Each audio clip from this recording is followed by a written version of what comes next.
नमस्कार, प्रणाम, आदाब, वंदे मातरम, भारत माता की जय। प्यारे बच्चों, साथियों, मित्रों, सभी का स्वागत है आपके इस YouTube सेशन में। आप लोग फटाफट टकाटक अंदाज में आ जाइए, सेशन को ज्वाइन कर लीजिए। आइए, यहाँ बोला गया, who is often regarded as the pioneer of Indian English literature. Indian English literature के पायोनियर किन्हें माना जाता है? इंडियन इंग्लिश लिटरेचर की बात कर रहे हैं। किसकी बात कर रहे हैं? Literature. Salman Rushdie, are K Narayan, Arundhati Roy. अब यहां पर तीन चार बातें होंगी। सबसे पहले तो अगर आप ध्यान से देखें, कल भी हमने बताया था, father of Indian English literature, father of Indian English literature. फिर यहीं पे बोलेंगे pioneer of Indian English poetry. और फिर यहां बोलेंगे pioneer of Indian English writing. ये थ्री टर्म्स है इंडियन कॉन्टेक्स्ट में, यानी इंग्लिश लिटरेचर के कॉन्टेक्स्ट में। ध्यान आप रखिए। तो father of Indian English literature की बात करेंगे तो आपका नाम यहां आता है Mulk Raj Anand. Mulk Raj Anand. Pioneer of Indian English poetry, Nissim Ezekiel. Nissim Ezekiel. और pioneer of Indian English writing, R K Narayan. Are K Narayan, ये नाम आता है। अब यहां पर सवाल है, who is often regarded as the pioneer of Indian English literature, है ना? तो जब भी इंडियन इंग्लिश लिटरेचर के पायोनियर की बात करेंगे, फादर की बात करेंगे, वो मुल्कराज आनंद होंगे। तो सलमान रश्दी है, आर के नारायण है, अरुंधति रॉय है। करेक्ट ऑप्शन हमारा हो जाना है ई फॉर एलिफेंट। ये आप ध्यान में जरूर रखेंगे। अब यहां पर एक राइटर हैं आपके सलमान रश्दी। सलमान रश्दी, है ना? इनका पूरा नाम है सर अहमद। सर अहमद सलमान रश्दी। सलमान रश्दी, ये आपके इंडियन राइटर हैं, ये बात बिल्कुल सही है। लेकिन ये जो हैं आपके, इनको बोला जाता है Indian born British American writer. British American writer, यानी ये आपके, अगर ध्यान से देखेंगे इनके बारे में, तो इंडिया, फिर इंडियन सिटीजनशिप को इन्होंने छोड़ा, फिर अमेरिकन हुए, और फिर बाद में वहां के भी सिटीजनशिप को छोड़ के इंग्लैंड में रहने लग गए, है ना? ये आपको ध्यान रखना है। सलमान रश्दी को 1981 में बुकर प्राइज मिला। कौन सा प्राइज? Booker prize. ये आप ध्यान में रखेंगे, बुकर प्राइज मिला। Are K Narayan, are K Narayan, रसीपुरन, Krishna स्वामी, है ना, अय्यर या नारायण स्वामी बोलेंगे। आर के नारायण आप बोलेंगे, इनके वर्क के बारे में कल आप पढ़े थे, Malgudi days, collection of short stories. Collection of short stories, Malgudi days. Swami and friends, the bachelor of arts, R K Narayan, ध्यान रखना है। अरुंधति रॉय, अरुंधति रॉय की बात करेंगे तो इनका पूरा नाम है सुजाना अरुंधति रॉय। सुजाना अरुंधति रॉय। और इन्हें भी मिला है बुकर प्राइज। इन्हें भी बुकर प्राइज मिला है 1997 में। 1997 में। आंसर हमारा हो गया ई।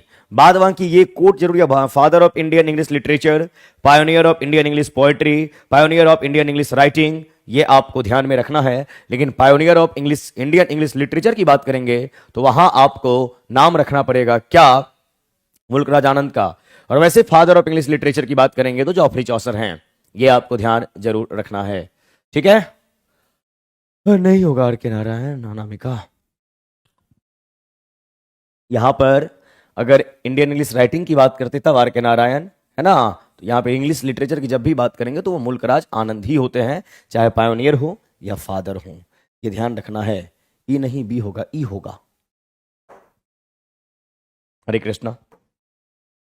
आइए, which Indian author on the Booker prize for his novel Midnight Children. अभी जस्ट हमने पढ़ाया, मिडनाइट चिल्ड्रन जो है ये आपको 1981 में पब्लिश होता है और इसके राइटर हैं आपके सलमान रश्दी, जो भी आप पढ़े, सलमान रश्दी, सलमान रश्दी है ना, सर अहमद सलमान रश्दी। अभी आप पढ़े, क्या नाम इनका पढ़ा आपने, सर अहमद सलमान रश्दी। क्लियर। और मिडनाइट्स चिल्ड्रन के लिए ही सलमान रश्दी को बुकर प्राइज मिला था 1981 में, 1981 में। यह आपको ध्यान में रखना है। अरविंद अडिगा, अरविंद अडिगा ये भी आपके इंडियन राइटर हैं, यह आपको ध्यान में रखना है, अरविंद अडिगा। और इनका भी नाम काफी कमाल का है, विक्रम सेठ। विक्रम सेठ बहुत बड़ा नाम है और इनको हर एक अवार्ड मिला हुआ है, चाहे साहित्य अकादमी की बात करें, पद्म भूषण की बात करें, विभूषण की बात करें, हर एक टाइप का अवार्ड ये जीत चुके हैं, अभी ये जीवित हैं। सलमान रश्दी के बारे में सवाल था कि मिडनाइट चिल्ड्रन के राइटर कौन हैं, तो वो आपके सलमान रश्दी हैं, ये आपको मालूम होना चाहिए। सर अहमद सलमान रश्दी, और 1981 में पब्लिश हुआ आपका कौन, मिडनाइट चिल्ड्रन, और इसी को लेके इनको बिना बुकर प्राइज, बुकर प्राइज, ये आपको ध्यान में रखना है। क्लियर है मामला। हाँ, novel example of magical realism, very good, बहुत बढ़िया, बहुत अच्छे। The tiger, the tiger, Arvind Adiga, बहुत बढ़िया गोपाल जी, लाजवाब। चलिए, विक्रम सेठ के दो चार वर्क का नाम आप बता दीजिए, विक्रम सेठ के दो चार वर्क का नाम आप बताइए। The golden gate, Vikram Seth, very good, बहुत बढ़िया। और दो चार वर्क का नाम बताओ।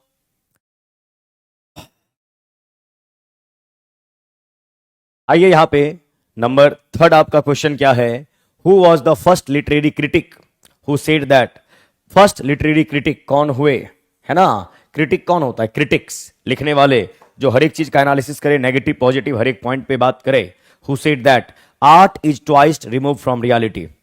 ये कोट किनका है, art is twice removed from reality, ये कोट किनका है, ये आपको यहां पर बताना है। प्लेटो का, एरिस्टोटल का, लॉन्गिनस का। प्लेटो, एरिस्टोटल, लॉन्गिनस, ये सब फिलोसफर हुए आपके, है ना, ग्रीक फिलोसफर। और ये जो भी नाम आप देख रहे हैं ये आपको मिलता है BCE में, before Christ era, before Christ era, यानी ईसा मसीह के जन्म से पहले की बात है ना। तो यहां पर ये जो आपका लाइन है, art is twice remove from the reality, आप लोगों ने बोला था सर क्रिटिसिज्म से, क्रिटिक्स से क्वेश्चन दीजिए, तो ये आपके सामने है ना। तो ये आपका है art is twice removed from the reality, ये प्लेटो का है, प्लेटो का। और आपको मालूम होना चाहिए प्लेटो के शिष्य कौन थे, इसी ऑप्शन में लिखा हुआ है, इस 3 ऑप्शन में प्लेटो के डिसाइपल कौन थे, बताइए। प्लेटो के डिसाइपल का नाम क्या है, शिष्य का क्या नाम है, इनके चेले का क्या नाम है, लॉन्गिनस। लॉन्गिनस जो है, अगर आप रोमन एम्पायर की बात करते हैं, रोमन एम्पायर की बात करेंगे, तो लॉन्गिनस नाम का एक सोल्जर भी था उस एम्पायर में, यह आपको ध्यान में रखना है। एक सोल्जर, एक सिपाही भी था, यह आप जरूर ध्यान में रखेंगे, है ना। और ये statement art is twice remove from the reality, ये कई एग्जाम में देखने सुनने को मिला है, ये मोस्ट इंपॉर्टेंट है, TGT PGT नेट लेवल तक के क्वेश्चंस में ये देखने को मिला। और इसके राइटर हैं आपके प्लेटो, प्लेटो। चलिए, मैंने आपसे सवाल पूछा कि प्लेटो के डिसाइपल कौन है, शिष्य कौन है, बताइए, बताइए, शिष्य के बारे में पूछ रहा हूं मैं, वो आपके हैं कौन है, एरिस्टोटल, ये आपको ध्यान में जरूर रखना है।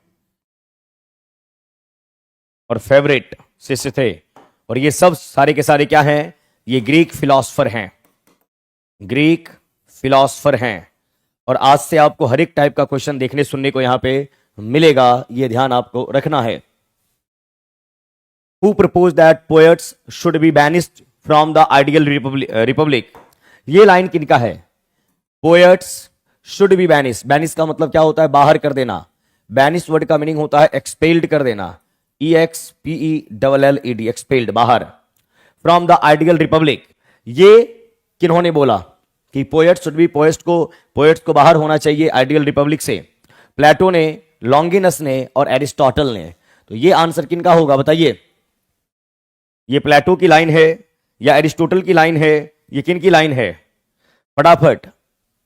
नंबर 4, क्वेश्चन नंबर 4 क्या होना चाहिए बताइए फटाफट, टकाटक, ईमानदारी से आपको बोलना है। भाई साहब ये जो आपका होगा ये भी प्लेटो का ही होगा, एरिस्टोटल का नहीं होगा। जब गलत आंसर देते हो तो मैं बार बार सवाल करता हूं आपसे, किनका होना चाहिए, किनका होना चाहिए? प्लेटो का ही होगा, बी नहीं, ए। सब they Aristotle because they were spreading vulgarity, है ना। ये प्लेटो का है, एरिस्टोटल का नहीं है। आइए, रैगन इज अ कैरेक्टर इन, रैगन एक कैरेक्टर है। आपने सवाल किया था कि सर कैरेक्टर पे भी क्वेश्चन दीजिए, है ना, कैरेक्टर पे भी आपको क्वेश्चन देना है। तो आइए यहां पे देखिए, रैगिन कौन है? रैगिन इज अ कैरेक्टर इन। अब आपको कहानी जानना पड़ेगा।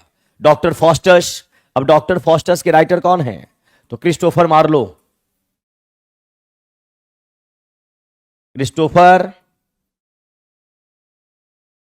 मार्लो।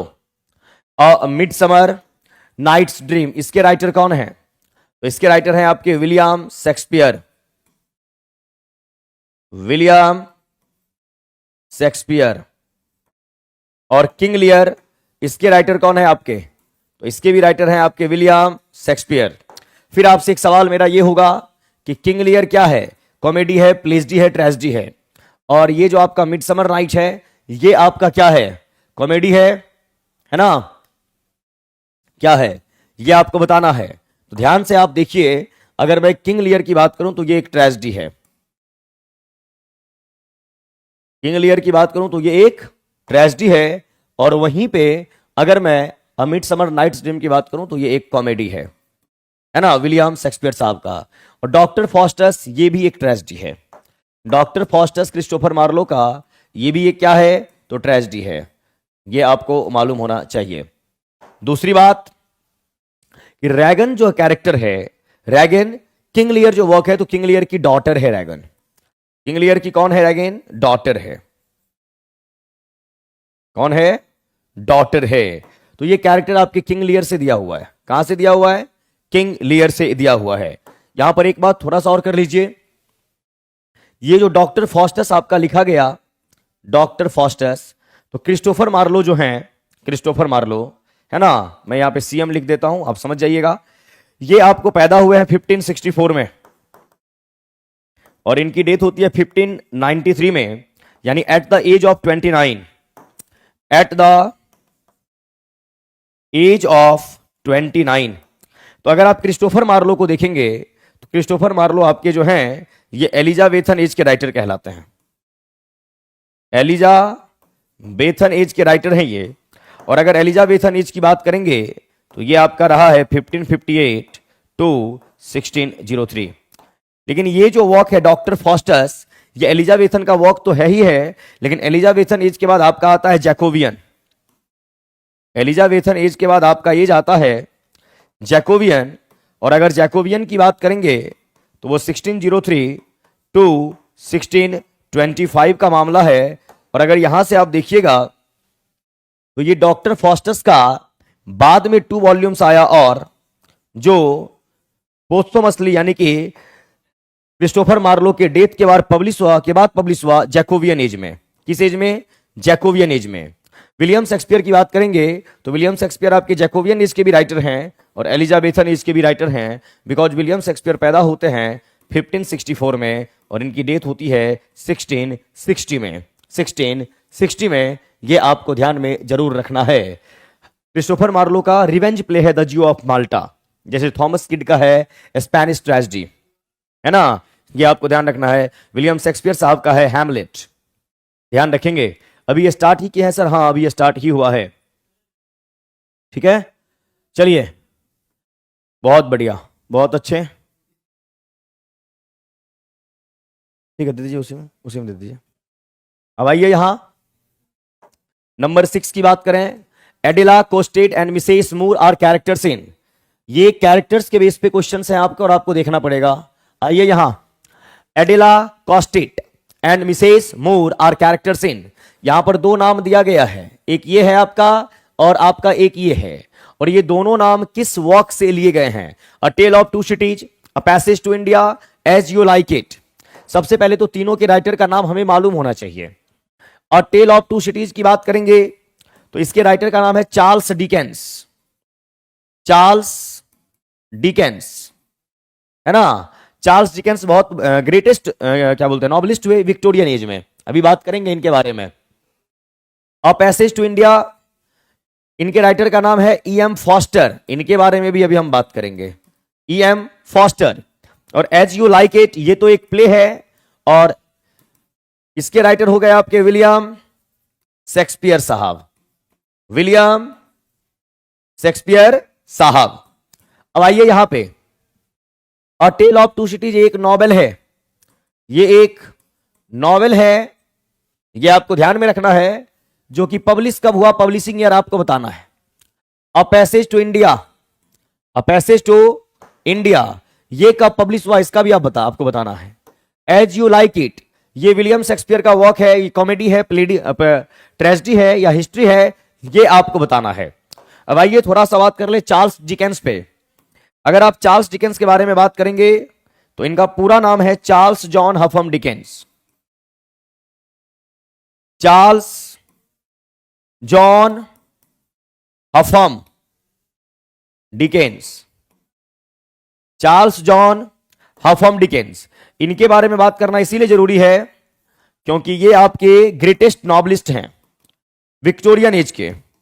1812 में पैदा होते हैं और 1870 में इनकी डेथ होती है at the age of 58, at the age of 58। ये आपको ध्यान में रखना है। ये हैं किस एज के राइटर? तो विक्टोरियन एज के राइटर हैं ये विक्टोरियन एज के राइटर हैं, और विक्टोरियन एज आपका चलता है 1837 टू 1901, 1837 टू 1901। ये आपको याद रखना है, चार्ल्स जॉन हफम डिकेंस। इनके बारे में थोड़ी बहुत जानकारी और ले लीजिए। इन्होंने अपनी लाइफ में 15 नॉवेल्स लिखे हैं, और हर एक नॉवेल जो इनका है इंपॉर्टेंट है ना, हर एक नॉवेल इनका इंपॉर्टेंट है। और टेल ऑफ टू सिटीज की बात करेंगे तो कई बार पूछा जाता है, टेल मीन्स होता है स्टोरी। तो यहां जो टेल ऑफ टू सिटीज की बात कर रहे, इसमें दो शहर कौन कौन से हैं? तो इसमें टू सिटीज आपके जो हैं, एक आपका है फ्रांस, है ना, और एक आपका क्या है, मतलब फ्रांस तो कंट्री हो गया, पेरिस की बात करेंगे, है ना, बात कर लो यहां पे। और एक आपका लंदन, ये आपको ध्यान में रखना है, ये तो देश हो गया, है ना। पेरिस और लंदन की बात करेंगे, ध्यान रखना है। और पैसेज टू इंडिया जो है इसके लिखे ई एम फॉस्टर। अगर ई एम फॉस्टर के बारे में जानना है तो सबसे पहले इनका पूरा नाम जानिए, एडवर्ड मॉर्गन फॉस्टर।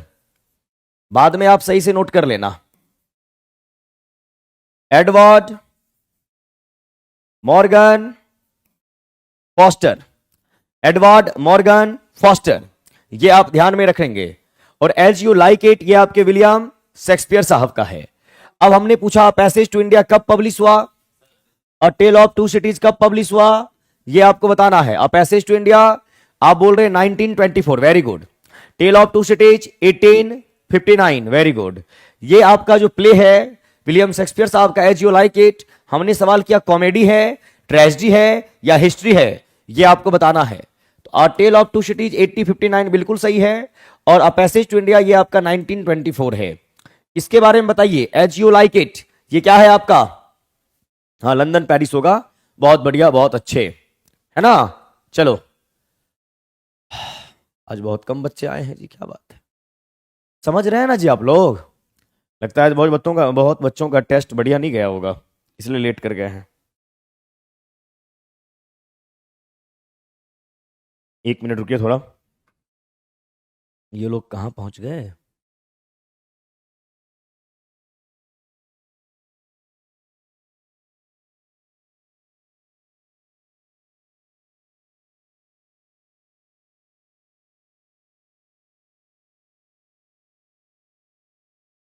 आज मुझे भी बहुत कम मार्क्स आए, कोई बात नहीं भाई, होता है। समझ में आ रहा है ना आप सभी को? आइए यहां नेक्स्ट नंबर 7 क्या सवाल है? Who wrote the Greek gates why? Who wrote the Greek gates why? अब अलग अलग टाइप के क्वेश्चंस आपको दिख रहे होंगे, है ना? अब हमेशा आपको एसटी कॉलरिज या विलियम वर्ड्सवर्थ नहीं मिलेंगे, अलग अलग टाइप के क्वेश्चंस मिलेंगे आपको।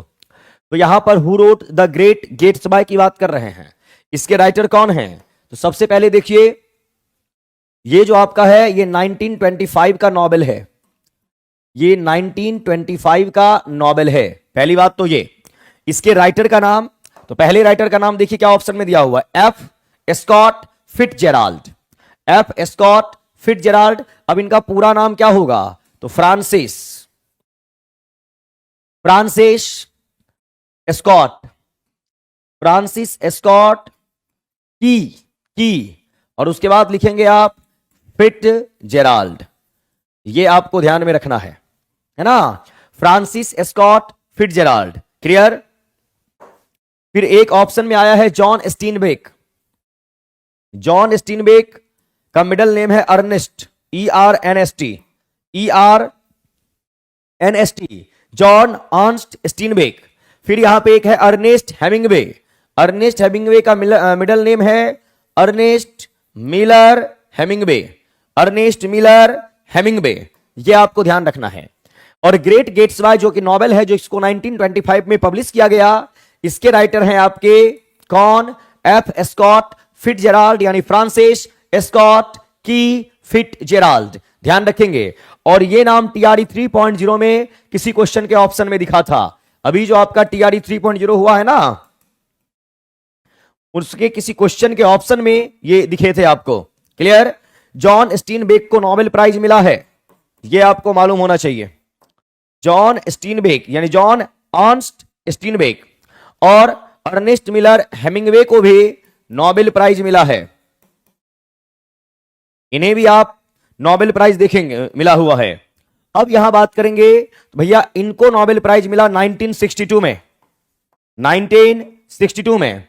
और अर्नेस्ट मिलर हेमिंगवे को नोबेल प्राइज मिला है 1965 में, 1965 में। और ये तीनों जो आपके हैं, F Scott Fitzgerald, Ernest Miller Hemingway और जॉन अर्नेस्ट स्टीनबेक, ये तीनों आपके अमेरिकन राइटर हैं।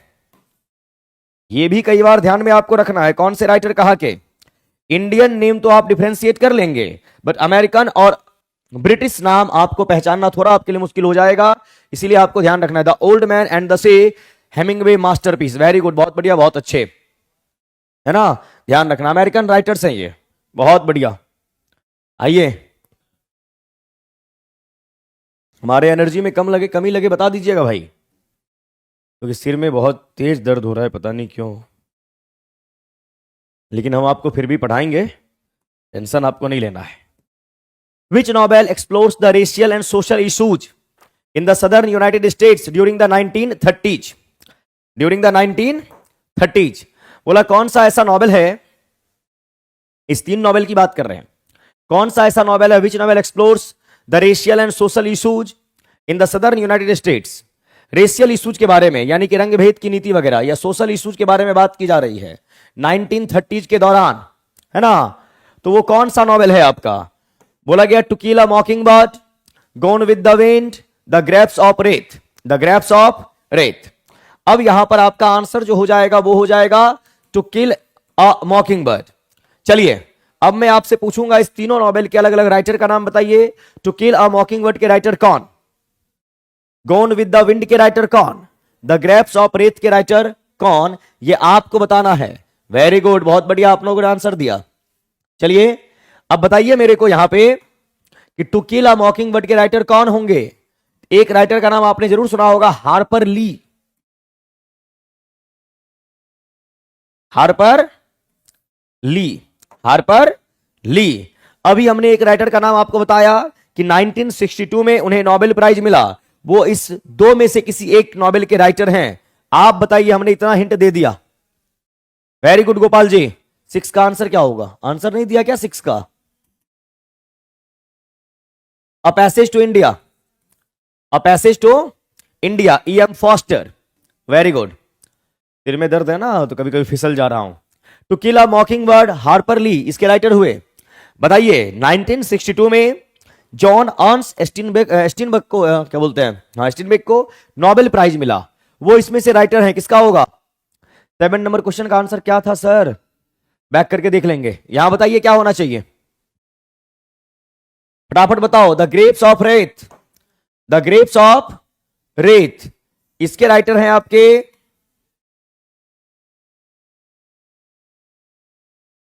अर्न्स्ट स्टीनबेक। चलिए अब एक का नाम आप बता दीजिए, गोन विद द विंड। आप लोग टेस्ट देके आते होंगे तो सर्च करते होंगे ना गूगल पे, टेस्ट देके जो आते हो सर्च नहीं करते या ऐसे ही छोड़ देते हैं आप? फटाफट बताइए।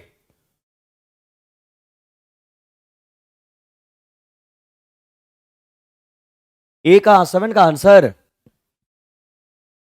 7 का आंसर ए दिया है एफ स्कॉट फिट्जजेराल्ड। इन्होंने लिखा था द ग्रेट गेट्स बाय, जो कि एक नॉवेल है 1925 का, है ना, ध्यान रखेंगे आप। Margaret Garrett Mitchell, very good. Margaret Mitchell इसके राइटर हैं बंधु, इसके गॉन विद द विंड के, गॉन विद द विंड के।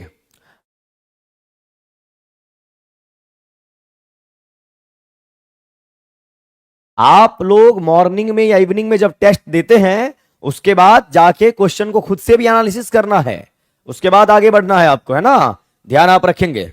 चलिए आंसर हो गया A. Number 9, who among the following quoted the phrase starting that. आपने बोला था कि सर फेमस कोट्स वगैरह भी दिया कीजिए, तो हमने राइटर्स के कोट का इस्तेमाल यहां पे किया है। बोला गया children are not empty vessels to be filled with knowledge, to be filled with knowledge. अब यहां पर ये आपका एक लाइन दिया गया है, children are not empty vessels to be filled with knowledge. ये लाइन किन का है, ये थ्योरी किन का है? तो ये है जीन पियाजेट, जीन पियाजेट जो कि आपके स्कॉटिश साइकोलॉजिस्ट हैं, है ना। इनका नाम आप इंग्लिश पेडागोजी पढ़े होंगे तो वहां पे भी आपने देखा होगा, स्कॉटिश साइकोलॉजिस्ट है ये। विलियम गैगने, विलियम गैगने ये अमेरिकन साइकोलॉजिस्ट है। आपको ये सब मालूम होना चाहिए।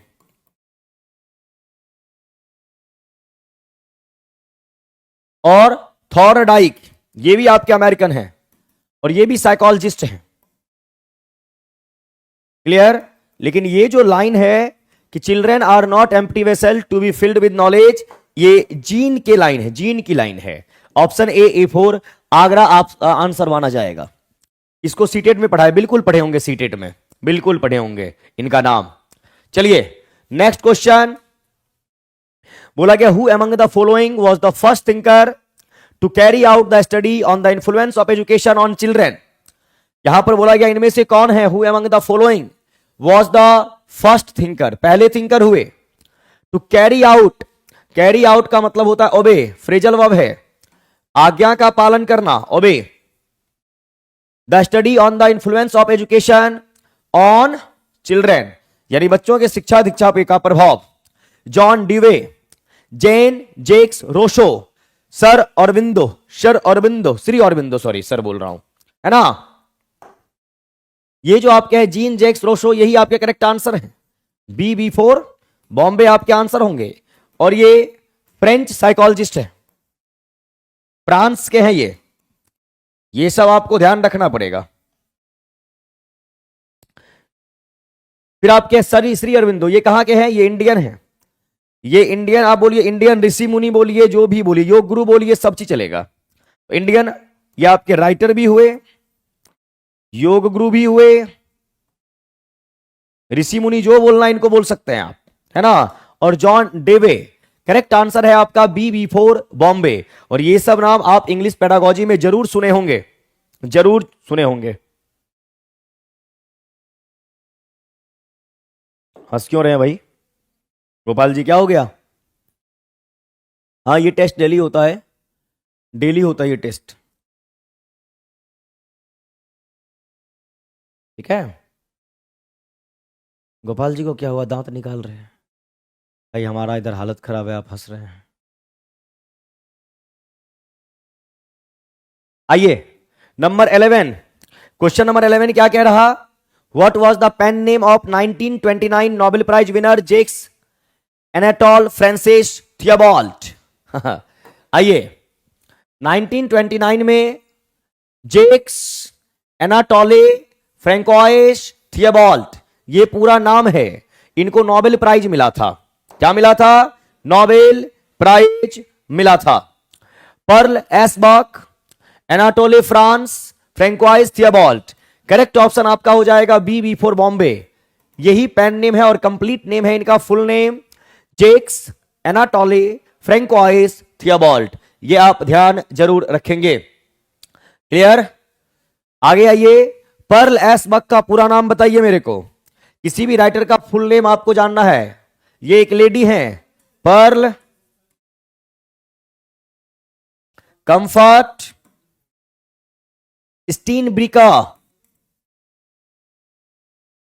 स्टीनब्रिकर बक, और ये अमेरिकन राइटर हैं। फ्रेंकोइस थियोबाल्ट और एनाटोले फ्रांस, ये आपके फ्रांस के हैं, फ्रेंच राइटर हैं। और ये दो नाम आपको कंफ्यूज कर सकता था। फ्रेंकोइस थियोबाल्ट नाम तो इन्हीं का है, लेकिन बोला गया what was the pen name, तो पेन नेम इनका है एंटोले फ्रांस और फुल नेम है इनका जेक्स एनाटोले फ्रेंकोइस थियोबाल्ट। 1929 में क्या मिला इनको? नोबेल प्राइज मिला। क्या मिला? नोबेल प्राइज मिला। कौन से? एनीबॉडी टेल मी, एनीबॉडी, कौन ऐप पे? प्लेटफॉर्म बाय नवीन कुमार सिंह, प्लेटफॉर्म बाय नवीन कुमार सिंह ऐप है आपका, वहां पे जाएंगे बीपीएससी टीआरई 4.0, वहां पे आपको मिल जाएगा। वेरी गुड, प्रीति ने बता दिया है, बहुत बढ़िया। आइए नंबर 12 की बात करें। Question number 12, what political party was Nobel prize winning author Anatole France affiliated? है ना, ये आपके राइटर भी थे और ये आपके पॉलिटिशियन भी हुए। एनाटोले फ्रांस जेक्स, इनको नोबेल प्राइज मिला, किस पार्टी से हैं? फ्रेंच कम्युनिस्ट पार्टी से, चाइनीज मैओइस्ट से और ब्रिटिश। तो आपको मालूम होना चाहिए फ्रांस से बिलोंग करते हैं ना, तो करेक्ट ऑप्शन है। इसीलिए जब आपको इनके बारे में मालूम होगा ये अमेरिकन है, फ्रेंच है, ब्रिटिश है, कहां से है, तो फिर ऑप्शन आपका आसान हो जाता है। ब्रिटिश लेबर पार्टी से नहीं, सी में भी नहीं। आपका आंसर क्या होगा? इतना लंबा नाम क्यों रखे थे ये लोग? वो तो इनके माता पिता बताएंगे ना क्यों रखे थे, क्या सोच के रखा था, क्या देखा था इनमें, है कि नहीं है? आइए number 13, who among the following were poet laureate of England? अब देखिए, पोएट लॉरेट ऑफ इंग्लैंड की बात कर रहे हैं, मुझे एक दिन क्लास लेना पड़ेगा इस पे, पोएट लॉरेट ऑफ इंग्लैंड के लिए। देखिए, जब भी आप पोएट लॉरेट ऑफ इंग्लैंड की बात करेंगे तो मैंने आपको कई बार पढ़ा रखा है, पोएट लॉरेट ऑफ इंग्लैंड आप जैसे ही बोलेंगे तो सबसे पहला नाम किनका आता है? तो सबसे पहला नाम आता है, यानी फर्स्ट राइटर जो थे वो आपके थे जॉन ड्राइडेन। जॉन ड्राइडेन 1668 में बनाया गया था इनको first poet laureate of England. Second हुए इनके, इन्हीं के समकालीन है जॉन ड्राइडेन के ही, Thomas Shadwell. Thomas Shadwell. Option में क्या दिया हुआ? Alfred Austin, Robert Bridges, Watts Dunton. अब देखिए, मैंने आपको कई बार पढ़ाया है कौन कौन से राइटर के बारे में, रॉबर्ट साउदी के बारे में। जो नाम मैंने बार बार लिखा उसका जिक्र कर देता हूं, रॉबर्ट साउदी। रॉबर्ट साउदी के बाद आपके William Wordsworth. William Wordsworth. William Wordsworth के बाद Alfred Lord Tennyson. Alfred Lord Tennyson. उसके बाद आपके अल्फ्रेड ऑस्टिन। Alfred Austin. फिर आपके Robert Bridges. Robert Bridges. Robert Southey से पहले एक थे Henry James Pye. Henry James Pye. Henry James Pye, यह आपको ध्यान में जरूर रखना है। अगर आप हेनरी जेम्स पाय की बात करेंगे, ये 1790 से 1830 तक आपके पोएट लॉरेट ऑफ इंग्लैंड थे। Robert Southey 1830 to 1843 poet laureate रहे। William Wordsworth 1843 to 1850 poet laureate रहे। और टेनिसन की बात करेंगे तो 1850 टू आपके 1892 का मामला होगा। फिर आपके अल्फ्रेड ऑस्टिन 1896 से 1913। रॉबर्ट ब्रीच की बात करेंगे तो 1913 से 1930। फिर 1930 से 1965 एक राइटर थे मैन्सफील्ड, वो पोएट लॉरेट रहे, है ना। ये आपको ध्यान में रखना है। सवाल यहां आया है अल्फ्रेड ऑस्टिन का, रॉबर्ट ब्रिजेज का, और ये दोनों पोएट लॉरेट रहे हैं। क्वेश्चन क्या है, who among the following were poet laureates of England, बिल्कुल। और ये आपके नहीं रहे तो आंसर हमारा क्या होना है, more than one of the above. एक क्लास में रखूंगा पोएट लॉरेट और नोबेल प्राइज से रिलेटेड, थोड़ा टाइम मिल जाए उसके बाद। रविंद्र कुमार भाई, कोई 6 to 8 इंग्लिश लिटरेचर और ग्रामर के लिए बैच परचेज किए हैं तो बताइए सर, कैसे पढ़ा रहे हैं पेड बैच में, मुझे बैच परचेज करनी है। बताइए इन लोगों को जो मेरे पेड बैच में है, इन्हें बताइए, रविंद्र जी को, रविंद्र नाम है ना, कैसा चल रहा है आप लोगों का क्लास जो पेड बैच में है। नंबर 14 बोला गया, this Victorian poet laureate is perhaps best non for his poem about daffodils, who was he. अब यहां पे बहुत सारे बच्चे कंफ्यूज होंगे। कंफ्यूज क्यों होंगे भाई, क्योंकि यहां पर लिखा हुआ है विक्टोरियन पोएट, फिर यहां पे लिखा है डैफोडिल्स। आप कंफ्यूज इसीलिए होंगे क्योंकि डैफोडिल्स का दूसरा नाम क्या है, सबसे पहले तो ये जानिए, I wandered lonely as a cloud, ये दूसरा नाम है डैफोडिल्स का। इसे लिखने का काम विलियम वर्ड्सवर्थ किए, विलियम वर्ड्सवर्थ किए। विलियम वर्ड्सवर्थ की बात करेंगे तो 1770 टू 1850। अब यहां पे 1770 टू 1850 की बात कर रहे, तो 1770 जो है ये किसका पार्ट है, तो ये पार्ट है आपके न्यो क्लासिकल एज का, न्यो क्लासिकल एज का ये पार्ट है।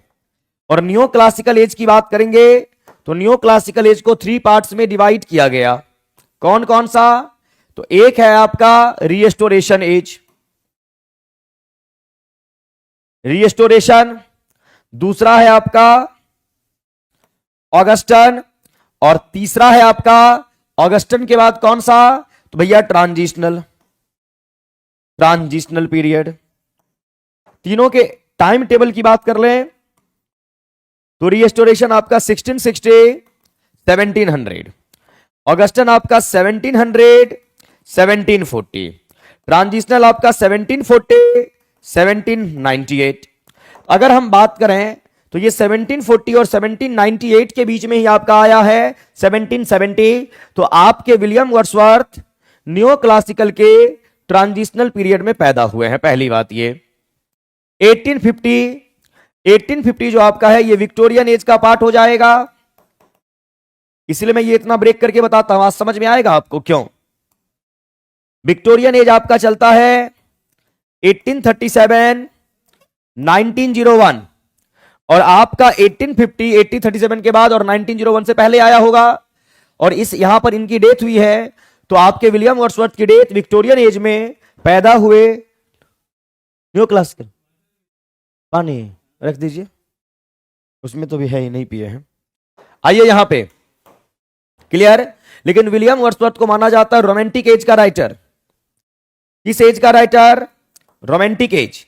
रोमांटिक एज आपका चलता है 1798 टू 1837, 1798 टू 1837।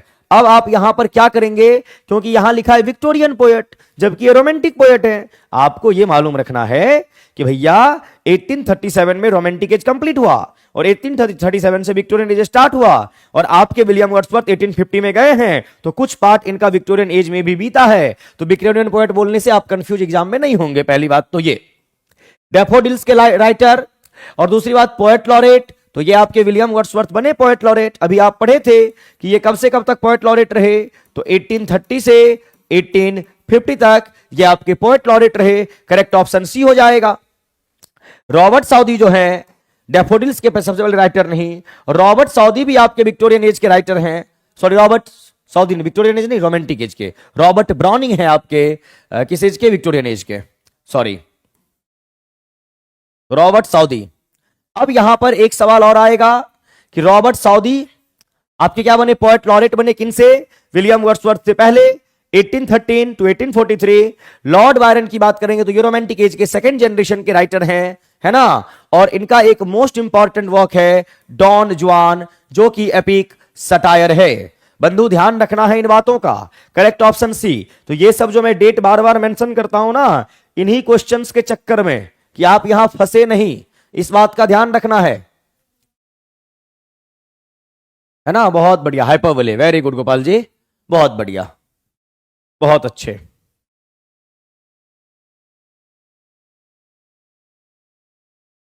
आगे आइए,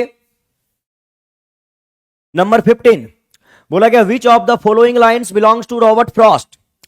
रॉबर्ट ली फ्रॉस्ट, पूरा नाम क्या है बंधु, रॉबर्ट ली फ्रॉस्ट। और ये कहां के राइटर हैं, तो ये आपके अमेरिकन राइटर हैं। और इनमें से कौन सा लाइन है जो आपके रॉबर्ट फ्रॉस्ट ली का है, with 60 seconds worth of distance run of childish days in upon me my manhood cast but once within the wood we paused। हर एक राइटर का अपना एक कोट होता है और कोट एग्जाम में पूछा जाता है, इसलिए कोट जरूर पढ़ा कीजिए। ऑप्शन सी हो जाएगा, ये सी ऑप्शन जो है, but once within the wood we pause, ये रॉबर्ट फ्रॉस्ट ली की लाइन है। ये जो आप ऑप्शन बी देख रहे हैं, of childish days is upon me my manhood cast, तो एक बहुत बड़े नॉवलिस्ट हुए, राइटर हुए, D.H. लॉरेंस। D.H. लॉरेंस, इनका पूरा नाम है David Herbert, David Herbert Lawrence, ये आप ध्यान रखेंगे इनका है। और with 60 seconds worth of distance, तो ये लाइन है जोसेफ रुडयार्ड किपलिंग। कोट जरूर पढ़ा कीजिए, जोसेफ रुडयार्ड किपलिंग। चलिए, जोसेफ रुडयार्ड किपलिंग को नोबेल प्राइज मिला है और आपको बताना है कब मिला है। मैं कई बार आपको बता चुका हूं, फिलहाल मुझे डेविड D.H. लॉरेंस से याद आ गया, इनकी एक नॉवेल है द रेनबो, द रेनबो, ये नॉवेल है किनकी, D.H. लॉरेंस की। और द रेनबो करके एक पोयम भी है, और द रेनबो जब पोयम का मामला आएगा तब इसके राइटर कौन होंगे, बताइए फटाफट।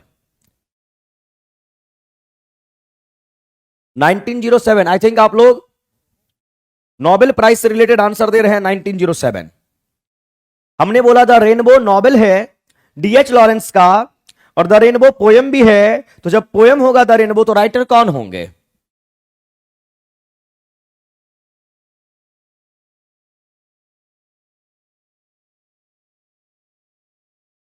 William Wordsworth. वेरी गुड, बहुत बढ़िया, बहुत अच्छे। कौन होंगे, जब पोयम की बात करेंगे तो विलियम वर्ड्सवर्थ। और विलियम वर्ड्सवर्थ को क्या कहते हैं आप, nature poet, worshipper of nature, the childhood poet, lake poet, ये सब आप कहते हैं इन्हें। तो ये आपके 15 क्वेश्चंस थे इंग्लिश लिटरेचर से। तो पहले मुझे ये बताइए, समझ में आया, कैसा लगा क्वेश्चन, मजा आया कि नहीं आया सॉल्व करके, बताइए।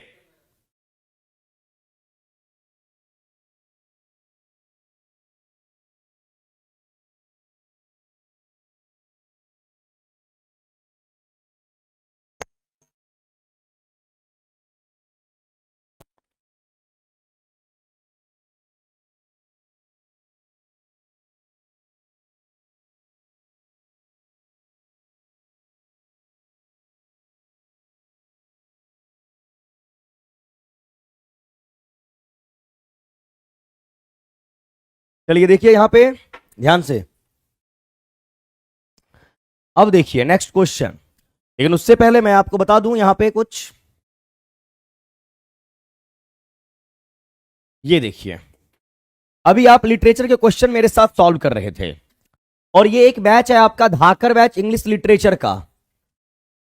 इस बैच में आप बहुत अच्छे तरीके से, बहुत ही डिटेल्ड वे में लिटरेचर पढ़ रहे हैं, है ना, ध्यान रखेंगे। 6 to 8, 9, 10, 11, 12 सभी के लिए आपका ये बैच है, और ये इंग्लिश लिटरेचर का आपका बैच है 499 रुपीज का ऑनलाइन मोड में। और ऑनलाइन मोड में ये बैच आपका है प्लेटफॉर्म बाय नवीन कुमार सिंह ऐप पे। प्लेटफॉर्म बाय नवीन कुमार सिंह अपना ऐप है, गूगल प्ले स्टोर से आप इसे डाउनलोड कर सकते हैं, और इस बैच में आके अपने लिटरेचर को बहुत ही जबरदस्त आप कर सकते हैं। ध्यान रहे, क्वेश्चन का ऐसा ही बढ़िया है सर, हाँ ऐसे ही क्वेश्चन देंगे, हर एक टाइप का क्वेश्चन आपको मिलेगा, परेशान नहीं रहना है ना। इसके परचेज का ऑप्शन नहीं आता है, बिल्कुल आएगा। धाकर बैच के परचेज का ऑप्शन नहीं आता है, बहुत बच्चे तो नए नए आए हैं इस बैच में। कब से ट्राई कर रहे हैं कि नहीं मिल रहा आपको ये बैच, बताइए। अब यहां पे आ जाओ, कॉम्प्रिहेंशन पैसेज को डील कर लें। पैसेज आपको थोड़ा सा लंबा हो सकता है, लेकिन आपको परेशान होना नहीं है। आइए, आज इस कॉम्प्रिहेंशन पैसेज से आपको हमने 10 क्वेश्चंस दिया है, 10 क्वेश्चन, है ना। आइए, 1 वीक से आप ट्राई कर रहे हैं और आपको नहीं मिल रहा, चलिए एवरीडे मिल जाएगा, आज लास्ट तक बने रहे बताऊंगा। Everyday since 1904 staff at the Kodaikanal Solar Observatory in Tamil Nadu have aimed their telescope at the sun, freezing the images of its disk. यहां से यहां तक आपका ये क्या हुआ, एक सेंटेंस हुआ। बोला जा रहा है एवरी डे सिंस 1904, प्रत्येक दिन 1904 से, staff at Kodaikanal solar observatory in Tamil Nadu have aimed their telescope, हमेशा एम किए हुए हैं ये लोग, एट द सन, सूरज की ओर लगाए हुए हैं, freezing the image of its disk. This data spanning 100 years and more has now been digitized. Digital adjective होता है, digitized ये आपका verb हो गया, digit noun होता है, by astrophysics physicist। अब astro का मीनिंग होता है स्टार, फिजिसिस्ट का मतलब अध्ययन करने वाला, IST लगा हुआ है तो common noun, from the Indian institute of astrophysics Bengaluru and made available to the public. Apart from use के अलावा in academic studies for long term behavior of the sun, the data can be used। अब यहां पर लिखा हुआ है can be used, यानी model जा रहा है पैसिव वॉइस में, डेटा का इस्तेमाल किया जा सकता है, can be used to better understand sun spots activity which impacts। अब ये सन स्पॉट एक्टिविटी जो है, जो इंपैक्ट डालता है, प्रभाव डालता है, climate and affects telecommunication system. अब टेली कम्युनिकेशन का मतलब क्या होता है, टेली का मतलब होता है डिस्टेंस, कम्युनिकेशन का मतलब होता है बातचीत, है ना, तो ये टेली कम्युनिकेशन सिस्टम को भी अफेक्ट, हाँ समझा रहा है। आवाज में कोई प्रॉब्लम नहीं है ना आप लोगों को, बता दीजिए एक बार, प्रॉपर वे में आवाज जा रही है ना।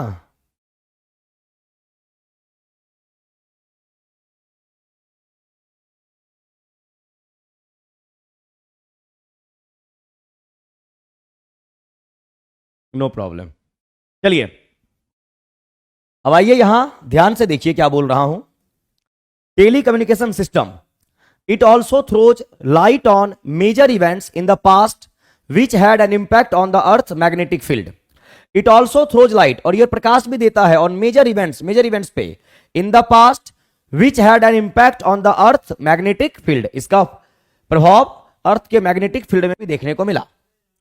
फ्रॉम दैट नॉलेज, उस नॉलेज से अगर बात की जाए, we may understand the current and future events with greater precision. इस इवेंट से हम समझ सकते हैं अपने प्रेजेंट को और अपने फ्यूचर में आने वाले हर एक चीज को, और प्रीसीजन यानी कि एग्जैक्टनेस, एक्यूरेट यानी टू द पॉइंट बात समझ सकते हैं। This also allows us to predict future, predict का मतलब क्या होता है? प्री का मीनिंग पहले, डिक्ट का मीनिंग बोलना, भविष्यवाणी।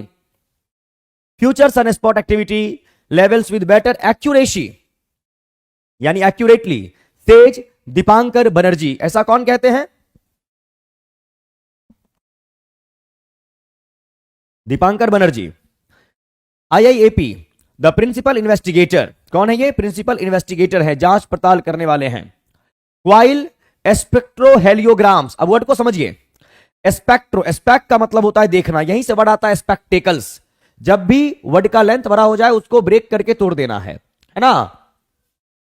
स्पेक्ट्रो की बात करेंगे तो स्पेक्ट का मतलब होता है देखना, है ना, यहीं से आपका वर्ड बनता है स्पेक्ट्रम। और हेलियो का मतलब होता है सन। हेलियो ग्रीक लैंग्वेज का वर्ड है जिसका मीनिंग होता है सन, यानी कि सूरज। और ग्राम का मतलब होता है यूनिट, यानी सूरज को देखने का जो अपना एक तौर तरीका, अपना जो एक यूनिट है, उसकी बात कर रहे। वाइल स्पेक्ट्रोहेलियोग्राम्स वर टेकन, अब यहां पर वर टेकन का मामला है। Is am are was were verb का थर्ड फॉर्म पैसिव वॉइस, है ना, पैसिव वॉइस का स्ट्रक्चर माना जाएगा। Were taken at the Kodai observatory since 1902, वहां से लिया गया है।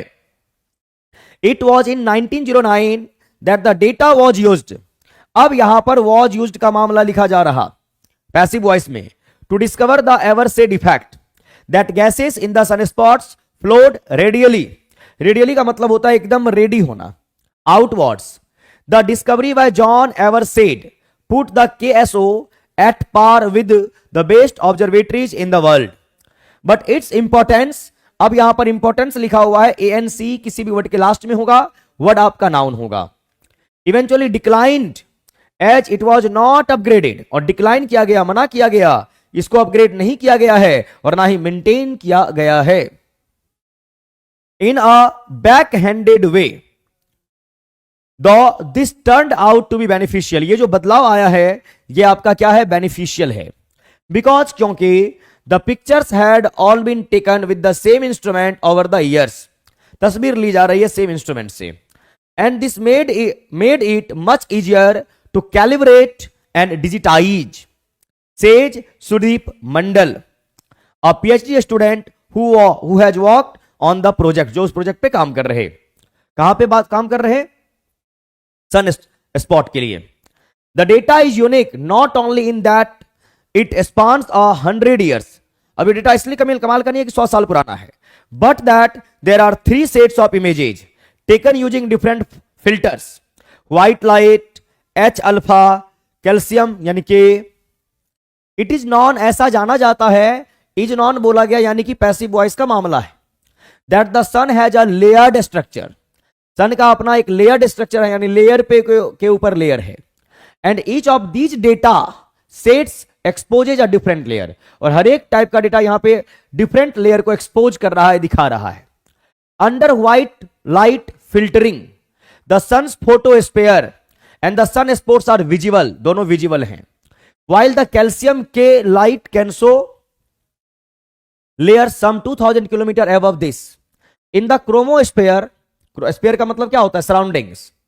the H alpha image show up layers a little above the calcium images, little above, थोड़ा सा ऊपर है। features called filaments, इसको क्या बोलते हैं?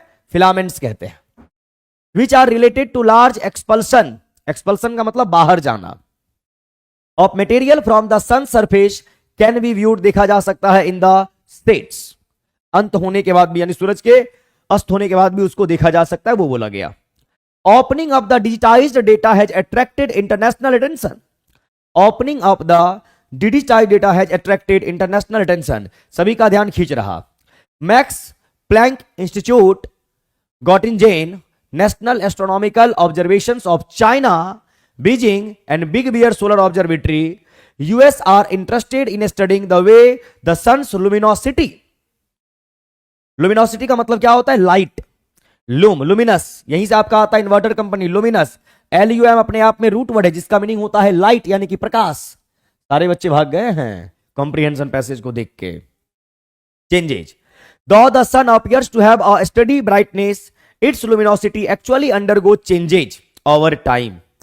Some of the groups, the Big Bear Solar Observatory and the Beijing teams, are interested in the H alpha data in order to study the filaments that can be observed in those shots. Within India, groups from IUCAA Pune, Physical Research Laboratory Ahmedabad, and IISER Kolkata want to make studies a movie that the scientists made out of a sequence of hundreds of white light. 100 तरह का प्रकाश गुजर रहा images सोच how the sunspots appear, कैसे sunspots appear होता है या disappear होता है पेरियोडिकली, यानी रुक रुक के, ओवर एन 11 ईयर साइकिल, 11 साल का वो साइकिल जो है.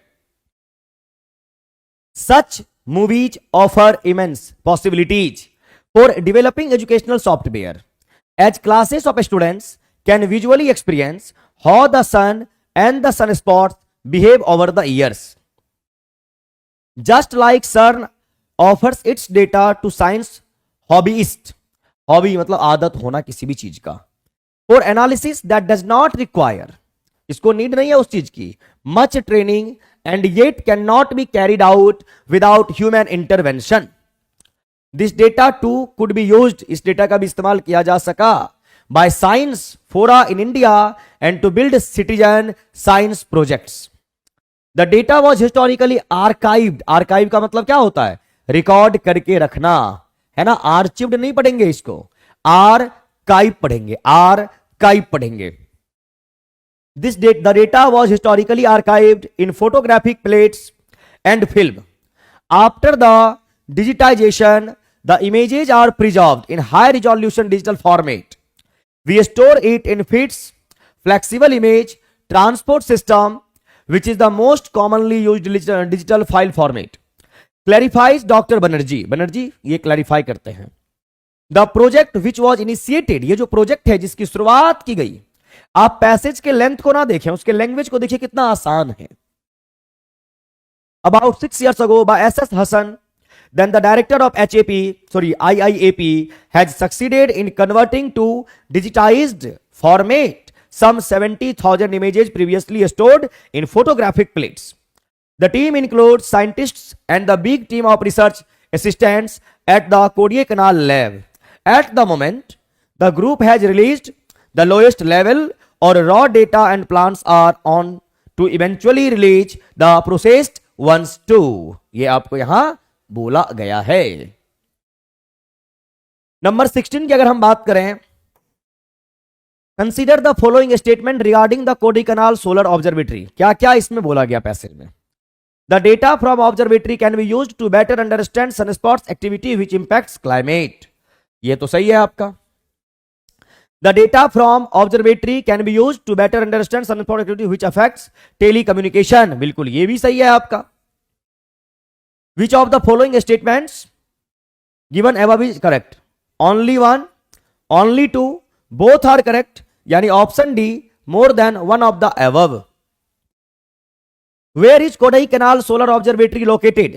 केरला में, कर्नाटका में, तमिलनाडु में. तमिलनाडु में है बंधु.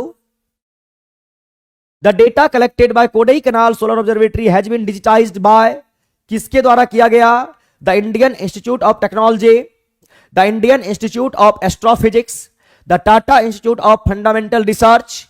Option B, B for Bombay, the Indian Institute of Astrophysics.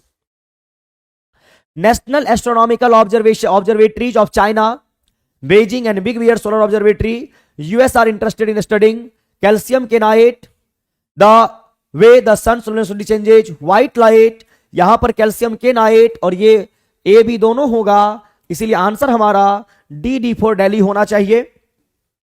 Which of the following institute in India want to make studies in the same field as National Astronomical Observations of China, Beijing and Big Bear Solar Observatory, US? अब यहां पर किसकी बात आप कर रहे हैं? Which of the following institute in India want to make studies, जो स्टडी करवाना चाहते हैं in the same field as National Astronomical Observatories of China, Beijing and Big Bear Solar Observatory US. कहां पे बात करेंगे? IISER कोलकाता, IUCA पुणे और physical research laboratory Ahmedabad. तीनों जगह बातें हुई थी. आंसर क्या? D for Delhi. Choose the word which is most opposite to the word printed in bold passage. अब यहां पर आपको एंटोनिम ढूंढना है. वर्ड है आपका रेडियली. रेडियली का मतलब होता है एग्रीएबल. एग्रीएबल यानी सहमत होने योग्य, है ना, सहमत होने योग्य। स्पाइरल का मतलब क्या होता है? घुमावदार, यानी जिस चीज को घुमाया जा सके, राउंड। असिमेट्रिक क्या होगा? तो एक वर्ड होता है सिमेट्री, और सिमेट्री का मतलब होता है एग्री। सिमेट्री मीन्स क्या होता है? एग्री। और ए इन जनरल किसी भी वर्ड के पहले आता है तो उसका मीनिंग हो जाता है नॉट, है ना।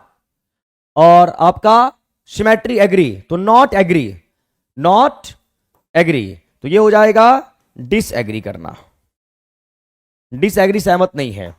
स्प्रेडिंग, स्प्रेड का मतलब होता है फैलना, और स्प्रेड के लिए आपका एक फ्रेजल वर्ब है ब्रेक आउट,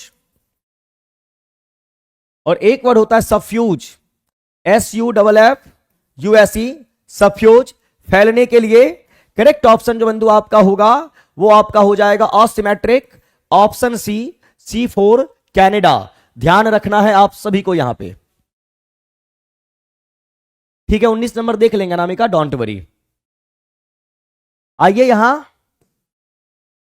22 की बात करें। Choose the word which is most similar to the word printed in bold in the passage. Most similar कहने का मतलब यह होता है कि मोस्ट सिमिलर का मतलब हो गया सिनोनिम की बात कर रहे हैं। कैलिब्रेट, कैलिब्रेट यानी किसी भी चीज को बहुत अच्छे तरीके से एग्जामिन करना, है ना, ये ध्यान रखेंगे आप। डैमेज का मतलब होता है नुकसान पहुंचाना। डैमेज के लिए आप एक वर्ड पढ़ते हैं RAVAG, रैवेज, और एक वर्ड आप पढ़ते हैं SAVAG, सैवेज, तहस नहस। डिसऑर्गेनाइज, डिस किसी भी वर्ड के पहले हो इसका मीनिंग होता है नॉट, और ऑर्गेनाइज आपका लगा हुआ है तो ऑर्गेनाइज का मतलब होता है एरे, ARRAY, एरे, यानी एरे का मतलब होता है सिस्टमैटिक, एरे का मतलब होता है सिस्टम, है ना। तो डिसऑर्गेनाइज, या कई बार एग्जाम में आपको या कहीं पे भी आपको अगर ऐसा दिख जाए डिस एरे, तो आप समझ जाएंगे कि ये आपके ऑर्गेनाइज्ड का एंटोनिम है, डिस एरे, ध्यान रखेंगे। और ओवरऑल, ओवरऑल का मतलब क्या होता है? ओवरऑल, तो आप इसको ऐसे याद रख सकते हैं, ओवरऑल यानी हर एक चीज को देखते हुए, ध्यान रखते हुए। और सिनोनिम बोला गया तो ऑप्शन हमारा होगा A for Agra. Choose the word which is the most opposite to the word printed in bold of the passage. यह आपका वर्ड है एक्सपल्शन। एक्सपल्सन, यहां पर एक वर्ड आया है EX, और इसका मतलब होता है बंधु एग्जिट, और एग्जिट मीन्स होता है आपका आउटसाइड। एग्जिट मीन्स आउटसाइड यानी बाहर का मामला है, और बाहर का मामला है, बोला क्या गया है? Opposite meaning. तो एक्सपल्सन के लिए आपका सिनोनिम क्या हो जाएगा? एक्सपेल कर देना, यानी कि बाहर कर देना। बैनिश का मतलब भी वही होता है, बाहर करना। इसके लिए एक वर्ड आता है आउस्ट, OUST, आउस्ट, बाहर कर देना, गेट आउट ऑफ। डिस्चार्ज करना यानी बाहर कर देना, है ना, रिजेक्ट कर देना, ये इसका मीनिंग निकल के आएगा। और यहीं पे इंपोर्ट करना, तो एक वर्ड होता है एक्सपोर्ट करना, EXPORT, एक्सपोर्ट। और एक्स का मतलब क्या होता है? एग्जिट, जब किसी भी चीज को बाहर भेजा जाता है। और यहीं से आपका बनता है पोर्ट, और पोर्ट का मतलब होता है प्लेस। पोर्ट का मतलब क्या होता है? प्लेस। यहीं से आपका वर्ड बनता है ट्रांसपोर्ट, TRANSPORT, ट्रांसपोर्ट। और ट्रांस का मतलब होता है चेंज, यानी कि बदलना। पोर्ट का मीनिंग होता है प्लेस। जब आप मीन्स ऑफ ट्रांसपोर्ट, यातायात का साधन इस्तेमाल करते हैं तो जगह में बदलाव आता है। आप ट्रेन में बैठे यहां पहुंच गए दिल्ली, यानी जगह में बदलाव आया ट्रेन के माध्यम से। तो पोर्ट का मीनिंग होता है प्लेस, ट्रांस का मीनिंग होता है चेंज।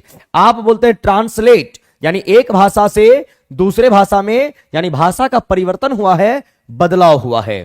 पोर्ट यानी कि प्लेस, प्लेस में बदलाव होगा ट्रांसपोर्ट के माध्यम से। तो ये आप ध्यान में रखेंगे। तो आपका ये हो गया एक्सपोर्ट। और इंपोर्ट आई से होता है इनसाइड, यानी बाहर नहीं, अंदर की ओर। तो इंपोर्ट, और पोर्ट का मतलब प्लेस, यानी अंदर की, अपने यहां आया है कोई चीज। तो एक्सपल्सन का एंटोनिम क्या हो जाएगा? इंपोर्ट हो जाना है। और इस तरीके से अगर आप शब्दों को ब्रेक करना जानते हैं, हर एक वर्ड को ब्रेक करने के बाद हर एक के रूट को जानते हैं, तो कोई भी वर्ड आपके लिए मुश्किल नहीं है। आइए 24 की बात करें। Choose the word which is most similar to the word printed in bold in the passage immense. अब इमेंस वर्ड का मीनिंग क्या होता है? इमेंस आपका एडजेक्टिव के तौर पे काम करेगा और इमेंस वर्ड का मीनिंग होता है भव्य। इमेंस का मतलब होता है आपका क्या? एलिफेंटाइन। एलिफेंटाइन। इमेंस का मतलब होता है जाइजेंटिक, यानी विशाल के सेंस में, यानी भव्य होना। टीनी का मतलब होता है बहुत छोटा, यानी माइन्यूट, MINUT, माइन्यूट। या यहीं पे आप बोलेंगे मिनिएचर, ये आप ध्यान में रखें।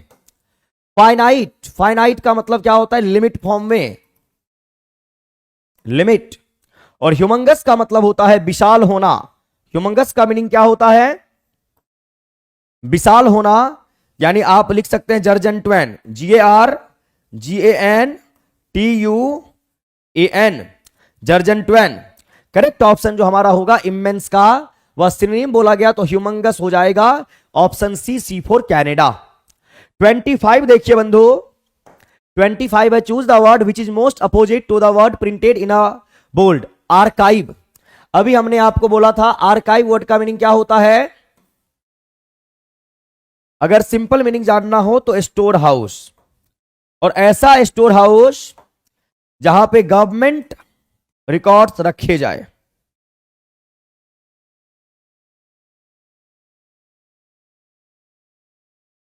दस्तावेज वगैरह को रखा जाए, उसे आर्काइव बोलेंगे। यहां पर आया है क्रॉनिकल्स। क्रॉन का मतलब क्या होता है? टाइम। क्रॉन अपने आप में रूट वर्ड है जिसका मीनिंग होता है बंधु टाइम, यानी कि समय, है ना। और यहीं से आप ढेर सारे वर्ड पढ़ते हैं। एक वर्ड आपने पढ़ा होगा क्रोनोलॉजी, क्रोनोलॉजी। और क्रोनोलॉजी की बात करेंगे तो क्रोन मीन्स होता है टाइम और लॉजी मीन्स होता है आपका क्या? स्टडी, यानी study of time is called chronology, समय का अध्ययन। यहीं पर एक वर्ड बनता है क्रॉनिक, क्रॉनिक। और क्रॉनिक भी आपका एडजेक्टिव है, IC लगा हुआ है। और क्रॉनिक का कोलोकेशन बनता है डिजीज से। क्रॉनिक डिजीज, ऐसी बीमारी जो काफी लंबे समय से किसी इंसान के बॉडी में है। तो क्रॉनिक का मतलब होता है for a long time, for a long time, यानी बहुत लंबे समय से।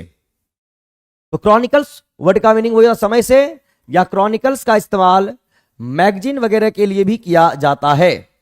स्क्रॉल करना किसी भी चीज को, तो स्क्रॉल करने का मतलब होता है किसी भी चीज को आप टर्न कर रहे,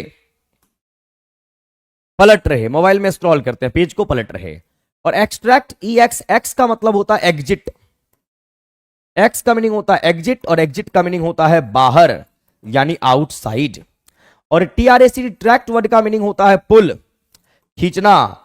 तो जब किसी भी चीज को खींच के बाहर कर देते हैं उसे आप एक्सट्रैक्ट कहने का काम करेंगे। एक्सट्रैक्ट करना, बाहर कर देना। तो आर्काइव का यहां पर कोई सा भी अपोजिट वर्ड नहीं है। आंसर अपन का होगा E फॉर एलिफेंट। ध्यान आप रखेंगे। क्लियर है मामला? एक मिनट। एक्सट्रैक्ट खींच के बाहर करना और स्टोर में स्टोर करके रखना, अपोजिट है ना? हाँ, ई नहीं मानना, सॉरी, सी हो सकता है आंसर, है ना। एक्सट्रैक्ट है बाहर करना और आर्काइव में चीजों को भर भर के रखना। सिनोनिम आपसे पूछा गया ग्रीगैरियस। ग्रीगैरियस के लास्ट में OUS है और OUS किसी भी वर्ड के लास्ट में होगा, उस वर्ड का पार्ट्स ऑफ स्पीच आपका होता है एडजेक्टिव। और ग्रीगैरियस बहुत ही पॉजिटिव वर्ड है, इस बात का ध्यान रखिएगा। और इस वर्ड का सिनोनिम होता है आपका क्या? मिलनसार। और इसके लिए एक वर्ड आता है कॉन्जेनियल। कॉन्जेनियल बोलिए आप, या इसी के लिए आपका वर्ड आता है एमिएबल, एमिएबल। और इसी के लिए एक वर्ड और लिख लीजिए एमिकेबल, यानी मित्र जैसा व्यवहार होना। सोशल, जो आपका सामाजिक है, जो फैमिलियर है। सिंगल, जो अकेला है, सिंगल। लोन बोलते हैं, LONE, किसी को अलोन बोलते हैं, किसी को लोनली बोला जाता है ना। ध्यान रखेंगे, अकेला फील करना। सैग का मतलब क्या होता है? सैगी, किसी सैग वर्ड से आपका एडजेक्टिव बनेगा SAGGY। शैगी का मतलब क्या होता है? लूज, ढीला ढाला। क्लियर? अब यहां पे ग्रीगेरियस का सिनोनिम है तो ऑप्शन ए होना है सोशल। एंटोनिम की बात करेंगे इग्नोमिनियस, इग्नोमिनस, यहां पर भी आपका ओयूएस लगा हुआ है और ये वर्ड आपका होता है एडजेक्टिव। इस वर्ड का कोनोटेशन जो है वो आपका होता है नेगेटिव। इग्नोमिनस वर्ड का मीनिंग होता है हैट्रेड, यानी जिस चीज से आपको बहुत नफरत है या जो चीज बहुत गंदी है, यानी डिसगस्टिंग,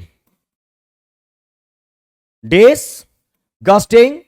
या यहीं पे एक वर्ड और पढ़ सकते हैं आप, रिपल्सिव। क्या पढ़ सकते हैं? हाँ, 1954 में मिला है अर्नेस्ट मिलर हेमिंगवे को। क्या दिक्कत है? स्टडी विद उत्तम लाल जी, बिल्कुल 1954 में मिला है भाई। आइए यहां इग्नोमिनस वर्ड का मीनिंग हो जाएगा हेट्रेड, डिसगस्टिंग। डिसऑनेस्ट, डिस किसी भी वर्ड के पहले आता है उसका मीनिंग होता है नॉट, और ऑनेस्ट का मीनिंग होता है स्क्रूपुलस यानी कि ईमानदार। स्क्रूपुलस यानी कि ईमानदार। अब यहां पर डिसऑनेस्ट के लिए हमने यहां पे स्क्रूपुलस के पहले लगा दिया अन, और अन किसी भी वर्ड के पहले आए इसका मीनिंग होता है नॉट। तो नॉट ऑनेस्ट यानी कि नॉट ईमानदार, ध्यान रखेंगे। और ओमिनस वर्ड की अगर बात करें तो ओमिनस वर्ड का मीनिंग भी होता है आपका क्या? जो चीज गंदी है, डर्टी। क्लियर? डर्टी के लिए वर्ड इस्तेमाल कर सकते हैं आप DINGY, डिंजी। डर्टी के लिए वर्ड इस्तेमाल कर सकते हैं आप फिल्दी। ये आप जरूर ध्यान में रखेंगे। करेक्ट आंसर आपका होगा बी, सॉरी कौन सा, ऑप्शन ए का नहीं बताया, लॉडेबल। लॉडेबल वर्ड का मीनिंग होता है तारीफ करना, यानी एडमायरेबल, ADMIRABLE, तारीफ करना। यहां पर आप क्रिटिसाइज कर रहे, यहां पे आप तारीफ कर रहे, एंटोनिम बोला गया, ऑप्शन ए आंसर होगा। 28 में आइए, 28 में आपका क्या है? A word indicating medicine that have no biological value yet create an impact because of psychological reasons. अब देखिए, मेडिसिन का प्रॉपर्टी होता है ना बायोलॉजिकल प्रॉपर्टी, आपके बॉडी में जाएगा। 1965 बता दिया, कहां पे भाई? क्वेश्चन नंबर 7 में क्या बात करते हो?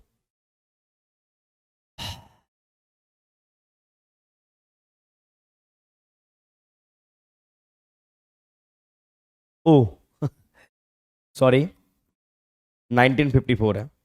मैंने बोला 1954, लिखा है 1965, इन्हें मिला है 1962 में। सॉरी फॉर दैट, वो हो जाता है कभी कभी फ्लो में।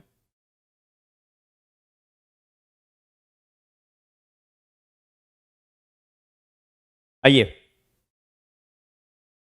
चलिए, अब मेडिसिन का क्या प्रॉपर्टीज है?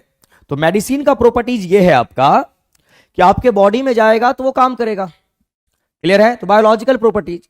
लेकिन कई बार क्या होता है, दवाई खाने से आप ठीक नहीं हो रहे और आपको कोई मान लीजिए बाबा या कुछ भी ऐसे करके ऐसी दवाई दे दिए। दवाई नहीं देने का मतलब उसका साइकोलॉजिकल अपना वो इंपैक्ट होता है कि ये खाएंगे तो ठीक हो जाएंगे, जड़ी बूटी, या मान लीजिए मंत्र मार के पानी पिला दिया गया, आपको लगता है इसे पीने से ठीक हो जाएंगे, तो वो साइकोलॉजिकल आपके माइंड में जो काम करता है, तो वही बोला गया a word indicating medicine that have no biological value. Medicine में बायोलॉजिकल वैल्यू नहीं है, लेकिन उसमें साइकोलॉजिकल रीजंस हैं। साइकोलॉजिकल यानी हमारे दिमाग में वो चीज बैठा हुआ है, उसको आप क्या बोलने का काम करेंगे। एल्विडो का मतलब होता है कोई भी चीज जब बहुत ही ऑर्डिनरी लेवल पे है, सिंपल लेवल पे है। प्लेसिबो का मतलब वही होता है मेडिसिन जो है वह साइकोलॉजिकल आपका काम करे, मतलब आपके माइंड में उसका बायोलॉजिकल नहीं मनोवैज्ञानिक तौर तरीका हो। टॉर्नेडो आपका जानते हैं चक्रवात होता है। करेक्ट ऑप्शन आपका हो जाना है C4 कनाडा। क्लियर है मामला? ध्यान रखेंगे।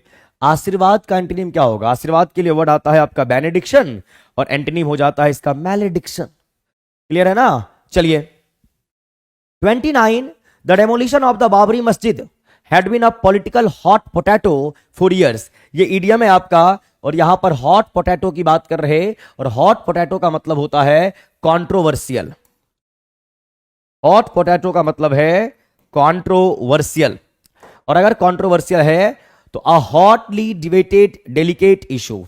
बिल्कुल hotly debated. A helping agent या फोरबिडन इशू नहीं, फोरबिड का मतलब होता है स्टॉप, स्टॉप रुक जाना, ऐसा नहीं है। नंबर 13 में आपका वर्ड है the written word carries more weight and can influence more minds. More weight more minds, ये आपका एक इडियम यहां पर लिखा गया है ना, into submission than brute force. इसका क्या होगा, cunning can win more bits and power, the pen is mightier than words, कलम में बहुत ज्यादा ताकत होती है तलवार के कंपैरिजन में। यही आपका यहां आंसर है। Achieve with words what you can not achieve by action, जो शब्द से मिलेगा वो एक्शन से नहीं मिलेगा, ऐसा नहीं। Find the correctly spelled word conceit, deceit, perceive. देखिए कॉन्सीट वर्ड आपका बहुत बढ़िया है। कॉन्सीट का मतलब क्या होता है, कॉन्सीट का मतलब होता है आपका वही डिसीट, ये दोनों एक दूसरे के सिनोनिम है, ये आप ध्यान में रखेंगे। स्पेलिंग सही है, इनकरेक्ट बोला गया परसीव, और परसीव की स्पेलिंग होती है PERCEIVE, परसीव। और परसीव वर्ड का मीनिंग होता है परसेप्शन, और परसेप्शन का मतलब होता है व्यू पॉइंट, यानी पॉइंट ऑफ व्यू की बात आप करेंगे।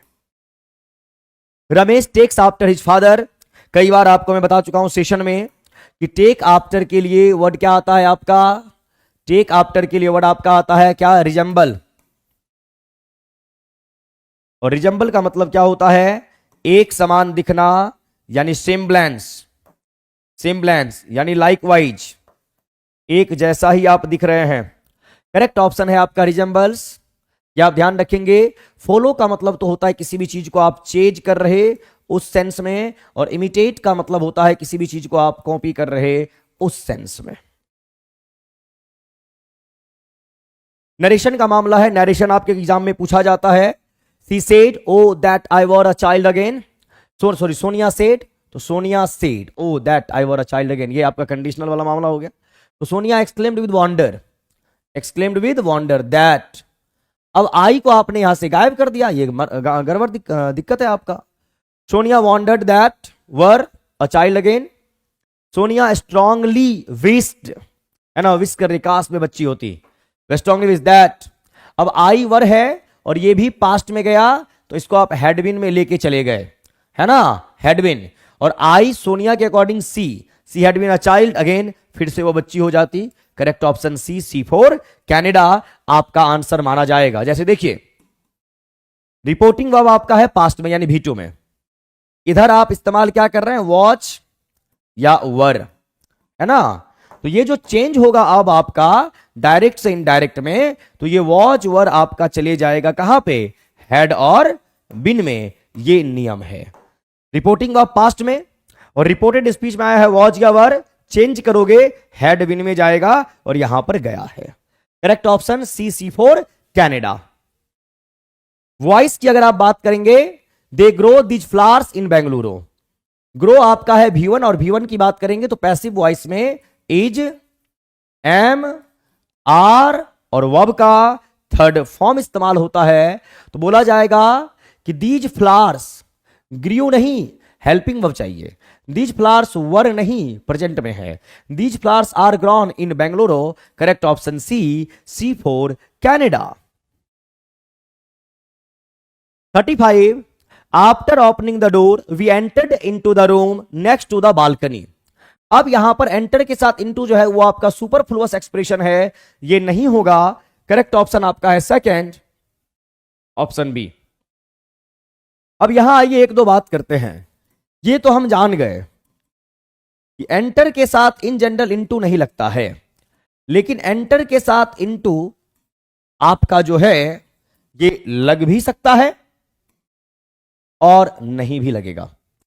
एंटर के साथ इनटू तब नहीं लगेगा जब आप वहां पे कमिंग का सेंस दे रहे हैं, है ना, प्रवेश करने का सेंस, और वो प्रवेश आप फिजिकली यानी शारीरिक रूप से वहां पर प्रवेश कर रहे हैं तब।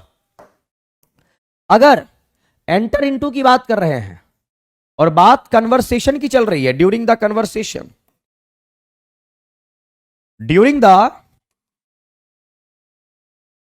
कन्वर्सेशन, यानी वार्तालाप के दौरान, है ना, कन्वर्सेशन के दौरान आप बात कर रहे हैं, है ना, और उस बात में कोई बीच में टपक जाए यानी इंटरप्ट करे या कुछ बोलने का काम करे, उस सेंस में आप एंटर इनटू की बात करेंगे। लेकिन रूम में प्रवेश करना है, वहां पर आप एंटर इनटू की बात नहीं करेंगे, यह आपको ध्यान में रखना है। क्या कह रहे हैं उत्तम लाल जी, सर आज मेरा फर्स्ट क्लास है, आप बहुत यूनिक वे में ऑल ऑप्शंस एक्सप्लेन करते हैं, ऐसे कोई नहीं बनाता है, you are the best.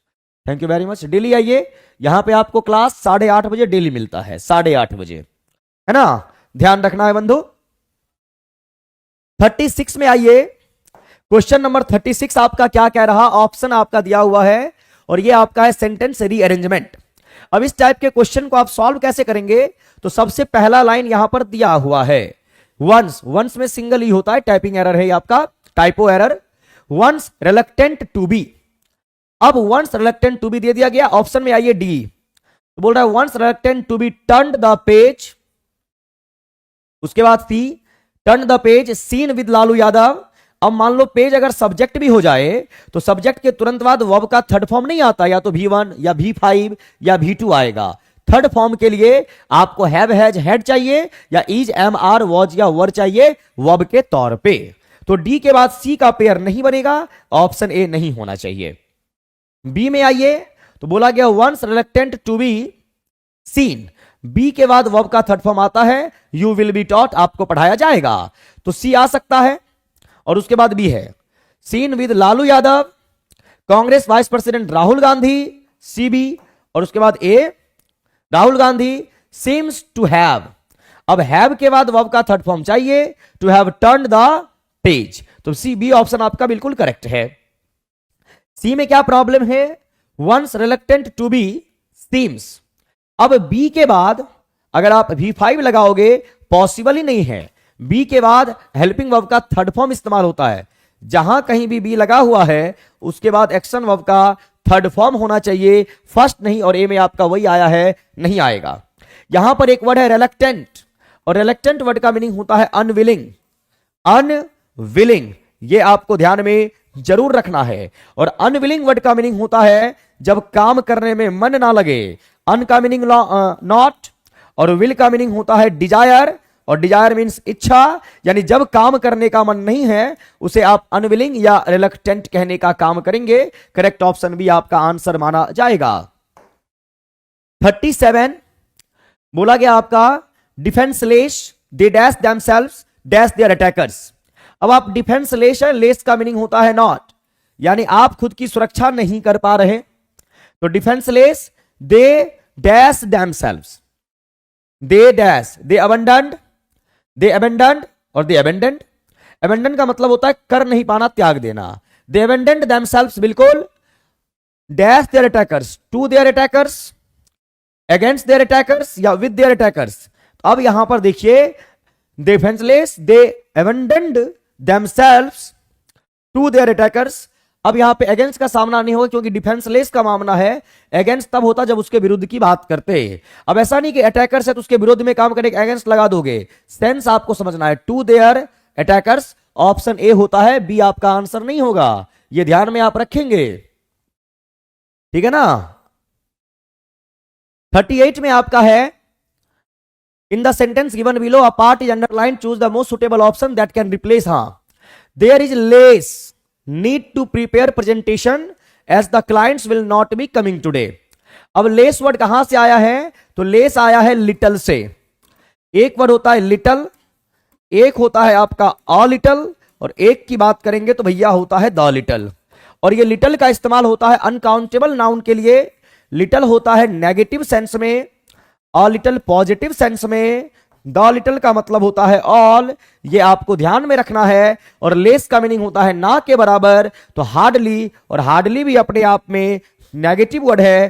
Correct option A for Agra होगा, नो नहीं, वेरी लिटल नहीं।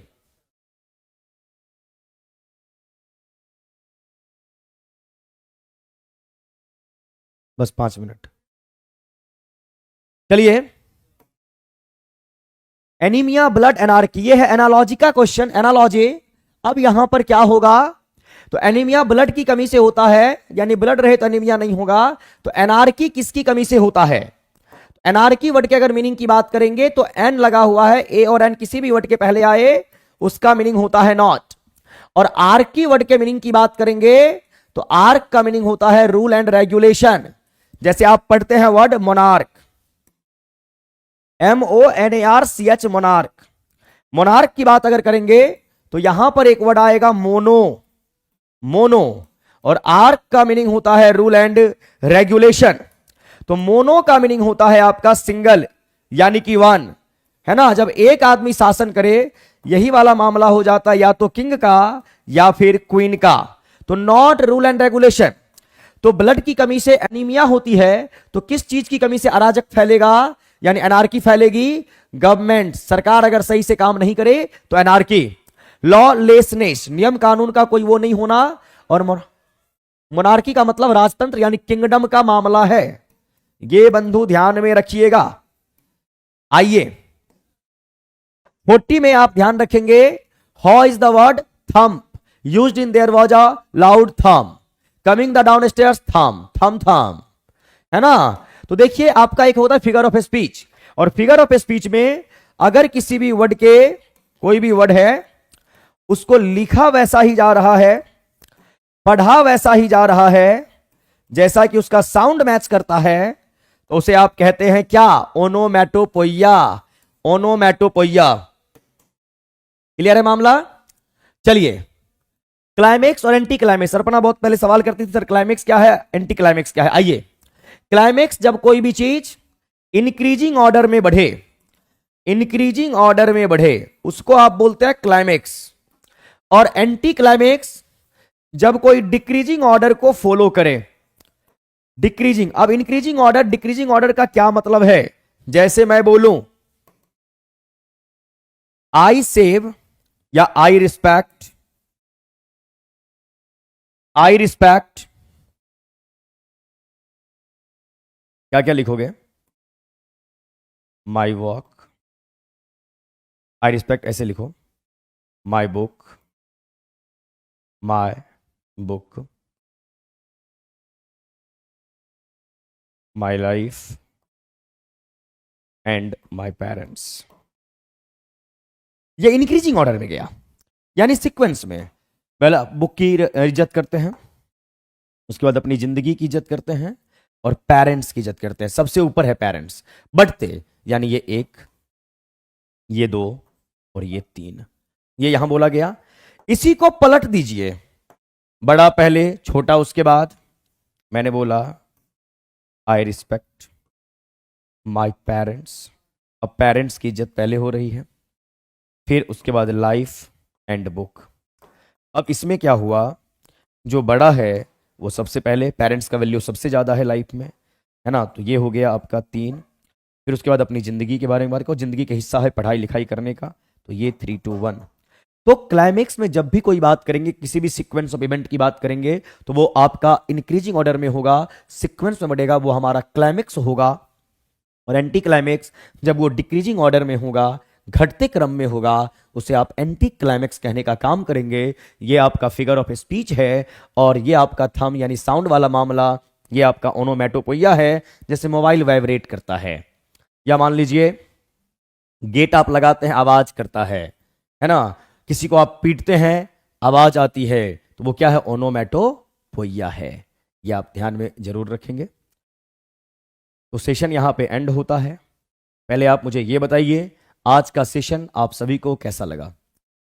तो एलिट्रेशन, जैसे नहीं, एलिट्रेशन नहीं है। एलिट्रेशन में तो इनिशियल का कॉन्सोनेंट साउंड रिपीट करेगा, ये एलिट्रेशन नहीं है। 19 नंबर एक बार देखिए, 19, ओके। क्वेश्चन नंबर 19, क्या प्रॉब्लम हो गया अनामिका, क्या है।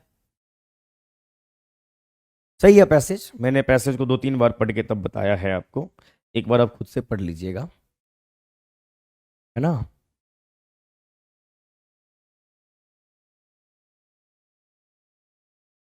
नहीं नहीं, आप पैसेज को पढ़िएगा ना, मैं पढ़ के आया हूं 2 से 3 बार, तब आपको पढ़ाया हूं, इसलिए मैं बोल रहा हूं, ठीक है।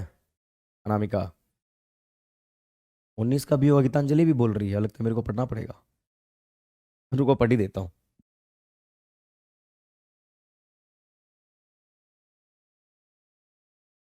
इतना बड़ा पैसेज है ना ये। The H alpha image show up layers a little above the calcium K image. Features called filaments, which are related to a large expulsion of material from the sun surface, can be viewed in the sets. Opening of the digitized data has attracted international attention. Max Planck Institute, Northern Astronomical Observation to China, Beijing and Big Bear Observatory, US are interested. The Opium Laboratory. तो यहाँ पे H alpha की बात की गई है, और calcium के इमेज की बात की गई है।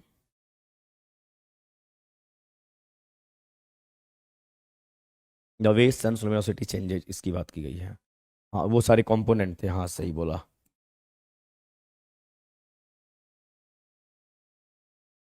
ठीक।